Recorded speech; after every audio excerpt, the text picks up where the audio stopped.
이번 영상은 지난 20년간 2번 출제된 문제들 중 5번째 영상입니다. 5번째 영상은 자문, 교육, 재활 영역의 문제들입니다. 이번 문제는 사회기술훈련을 집단으로 시행할 때의 장점을 3가지 쓰라는 문제입니다. 사회기술훈련 집단의 장점은 다음과 같습니다. 첫째, 집단에서 역할 연습이 가능하므로 상호작용 능력을 습득하기에 보다 유리하다. 둘째, 다른 구성원들에게서 피드백을 제공받을 수 있으므로 구성원 스스로 자신의 문제를 발견하고 교정할 수 있다. 셋째, 집단으로 시행하면 사회적 반응이 쉽게 일어나기 때문에 다양한 사회기술을 자연스럽고 자발적으로 연습할 기회를 가지게 된다. 넷째, 치료자뿐만 아니라 다른 동료들이 칭찬이나 인정을 해주기 때문에 학습한 기술의 강화 효과가 증폭된다. 다섯째, 치료자보다 동료로부터의 피드백을 훨씬 더 신뢰하기 때문에 학습에 커다란 도움을 준다. 여섯째, 집단에는 다양한 구성원들이 참여하게 되며 개별 구성원들에게 실제 생활 영역과 유사한 환경을 제공해준다. 현 생활과 유사 환경 제공으로 변화 내용을 적용할 수 있다. 일곱째, 집단 치료 방식은 개인 치료보다는 시간이나 경비면에서 효율적이다. 이러한 사회기술 훈련 집단의 장점은 일반 집단의 장점과 공통적인 것이 많이 있습니다. 따라서 방금 언급한 장점들 중 본인에게 익숙한 3가지 정도를 기억하면 좋겠습니다.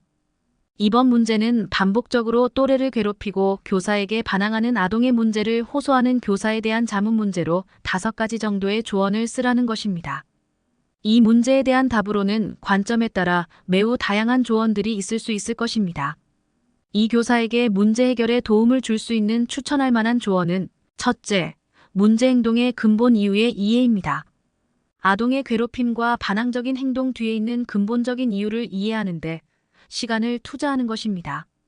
개별 면담을 통해 가정이나 학교에서 직면할 수 있는 감정, 우려사항 및 어려움에 대해 함께 논의해 봅니다. 둘째, 공감 및 갈등 해결 기술을 가르칩니다. 교실에서 공감, 친절, 긍정적인 사회적 상호작용을 촉진하는 수업과 활동을 통합합니다.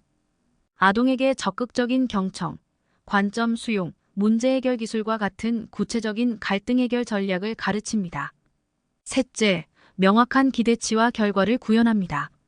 교실 내 행동에 대한 명확한 기대치를 설정하고 괴롭힘 및 반항하는 행동에 대해서는 일관된 결과로 시행을 합니다. 아동의 긍정적인 행동과 노력에는 긍정적인 강화를, 부정적 행동에 대해서는 타임아웃과 같은 부적 처벌을 확고하고 일관되게 시행합니다. 넷째, 지지적이고 포용적인 교실 문화를 조성합니다. 모든 학생이 가치 있고 존중받으며 안전하다고 느낄 수 있는 지지적이고 포용적인 교실 환경을 조성합니다. 친구 간의 협력, 팀워크, 상호 존중을 장려합니다. 다섯째, 부모 및 관련 전문가와 협력합니다. 자녀의 부모 또는 보호자와 열린 의사소통을 유지합니다. 또한 학교 상담사, 심리학자 또는 관련 전문가와 협력하여 아동에게 맞는 개별화된 지원 계획 및 개입 전략을 개발합니다. 이번 문제는 또래 친구들의 따돌림으로 인해 자살한 초등학교 5학년 학생의 소식을 듣고 같은 반 학생들이 죄책감과 시리에 빠져 있는 사례의 문제입니다. 이에 대해 임상심리사의 역할과 반 학생들을 도울 수 있는 구체적인 방법을 4가지 쓰라는 문제입니다. 먼저 임상심리사의 역할은 첫째, 심리적 문제의 발생에 대한 정확한 평가. 둘째, 집단 상담 및 개별 상담의 실시. 셋째, 학교장 및 담당 교사들 또는 가능하다면 학부모 대상으로 자문을 제공. 즉 외상을 경험한 아동들에게 어떤 식의 지도를 해야 할지에 대한 교육 및 자문을 제공하는 것입니다. 넷째, 필요하다면 외부 전문 치료기관으로 의뢰. 이는 극심한 심리적 고통을 받고 있는 아동을 소아정신과나 아동청소년 상담센터 등의 전문기관에 연계시키는 것을 말합니다. 다음으로 임상심리사가 학생들을 도울 수 있는 구체적 방법은 첫째, 교육 및 자문 제공입니다. 아동들이 학교에서 제대로 적응할 수 있도록 교사 및 학부모 교육을 실시하여 적절한 방식으로 아동들을 지도할 수 있도록 돕습니다. 둘째, 심리적 문제에 대한 평가입니다. 아동들을 대상으로 우울, PTSD, 자살사고 등 심리적 문제를 평가하여 치료 대상 아동을 선별합니다. 셋째, 집단 프로그램의 실시입니다. 아동들의 불안, 외상으로 인한 충격 등을 해소하기 위해 집단 프로그램을 실시합니다. 넷째, 개인 상담의 실시입니다. 심각한 심리적 정서적 문제를 나타내는 아동에게 개인 상담을 실시합니다. 다섯째, 치료 연계입니다. 지속적으로 고통을 호소하거나 문제가 심각한 경우 외부 전문 치료기관에 연계하여 의뢰합니다. 다음 문제는 카두신이 언급한 슈퍼비전의 3가지 기능에 대한 문제입니다. 카두신은 슈퍼비전의 기능으로 교육적 기능, 지지적 기능, 행정적 기능을 언급하였습니다. 교육적 기능은 상담 작업에 관한 탐색과 숙고를 통해 상담자의 기술, 이해, 능력, 전문적 정체감을 발달시키도록 하는 것을 의미합니다. 지지적 기능은 상담자가 슈퍼바이저가 제공하는 수용과 확인을 통해 상담 작업의 정서적 효과를 처리하고 보고하여 풀 수 있도록 해준다. 행정적 기능은 슈퍼비전의 질적 통제를 제공하는 것으로 슈퍼바이저는 내담자의 욕구가 명확히 정의된 윤리적, 전문적 실천의 규준 내에서 언급되고 있는가를 분명히 하기 위해 상담자를 조력한다. 2020년에는 교육적 기능과 지지적 기능에 대한 문제가 출제되었습니다. 업무에 필요한 지식과 기술을 제공하는 교육적 기능과 업무를 수행하는 데 있어 심리적 만족감을 제공하는 지지적 기능을 묻는 문제였습니다.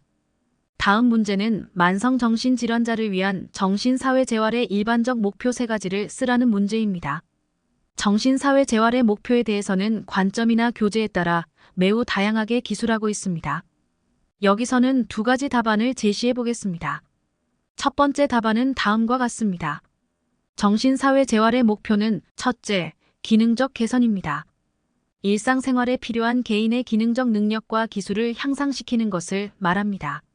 자기관리, 의사소통, 문제 해결, 조직 및 대인관계와 관련된 기술을 개발하거나 향상시키는 것을 포함합니다. 초점은 개인이 증상을 효과적으로 관리하고 사회적 상호작용을 탐색하고 생산적인 활동에 참여하는 데 필요한 기술을 회복하거나 획득하도록 돕는 데 있습니다. 둘째, 지역사회 통합입니다. 개인의 지역사회 통합을 촉진하는 것입니다.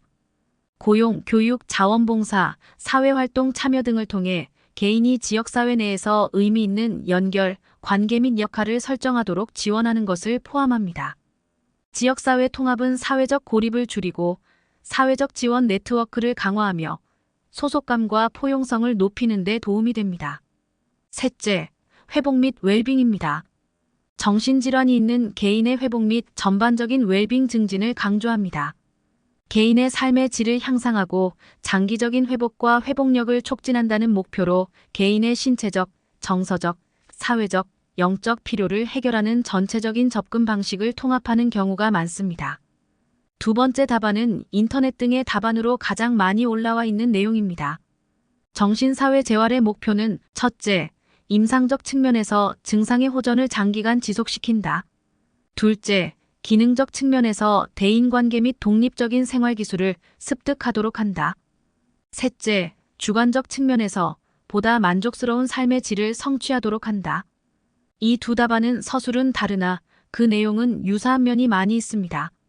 두 답안 중 본인에게 더 적합하다고 생각되는 답안을 기억하시기 바랍니다. 이번 문제는 정신사회재활에서 재활계획의 4단계를 쓰라는 문제입니다. 환자에 대한 임상적 평가와 기능적 평가를 통해 환자의 현재 상태에 대한 종합적 평가가 이루어지면 이를 토대로 재활치료의 계획을 수립합니다. 재활계획의 4단계는 다음과 같습니다. 첫 번째 단계는 재활 목표의 설정입니다. 전반적인 목표와 동시에 구체적인 재활 목표를 설정합니다. 장기 목표, 단기 목표를 별도로 설정합니다. 두 번째 단계는 기술 및 자원의 우선순위의 설정입니다. 목표를 달성하기 위해 획득해야 할 여러 기술과 자원들의 우선순위를 정합니다. 세 번째 단계는 목표 달성 기간의 설정입니다. 목표를 달성하는 기간을 정합니다. 네 번째 단계는 목표 달성을 위한 협력 내용 및 치료 방법의 설정입니다. 목표 달성을 도와줄 수 있는 다른 연관 기관이나 지지 모임과의 협력 내용과 치료와 자문에 관한 구체적인 방법들을 결정합니다. 이번 페이지는 마지막 문제입니다. 만성정신질환자의 탈시설화 추세의 배경을 3가지 쓰라는 문제입니다. 이 문제도 교재에 따라 다양하게 기술하고 있습니다. 추천하고 싶은 답안은 다음과 같습니다. 첫째, 정신과 약물의 발전입니다. 항정신병 약물의 개발은 정신질환 치료에 혁명을 일으켰습니다. 이러한 약물의 사용으로 시설 외부에서 증상을 효과적으로 관리할 수 있게 되었고, 이로 인해 지역사회 기반 치료의 가능성에 대한 낙관론이 높아지게 되었습니다. 둘째, 인권운동의 영향입니다. 즉, 인도주의의 영향을 말합니다. 탈시설화 운동은 정신질환자를 포함하여 소외된 사람들의 권리와 존엄성을 옹호한 20세기의 광범위한 인권운동의 영향을 받았습니다. 기존 시설들은 종종 과밀하고 비인도적인 환경으로 인해 개혁이 요구되었고, 개인은 적절한 지원을 받아 지역사회에서 살 수 있는 권리를 인정받게 되었습니다. 셋째, 경제적 부담입니다. 탈시설화는 경제적 요인의 영향도 받았습니다. 대규모 정신과 기관을 유지하는 데는 비용이 많이 들었고, 자원을 보다 효율적으로 할당해야 한다는 압력이 커졌습니다. 탈시설화를 옹호하는 사람들은 보다 개인화되고 전체적인 치료를 제공하는 지역사회 기반 정신건강 서비스에 자금을 더 잘 사용할 수 있다고 주장하였습니다. 지금까지 2번 출제된 문제들 중 5번째 영상인 자문, 교육, 재활 영역에 대한 문제를 공부해 보았습니다. 오랜 시간 영상으로 공부하시느라 수고 많으셨습니다. 다음 영상은 한 번 출제된 문제들에 대한 영상입니다. 다음 영상에서 뵙겠습니다. 감사합니다.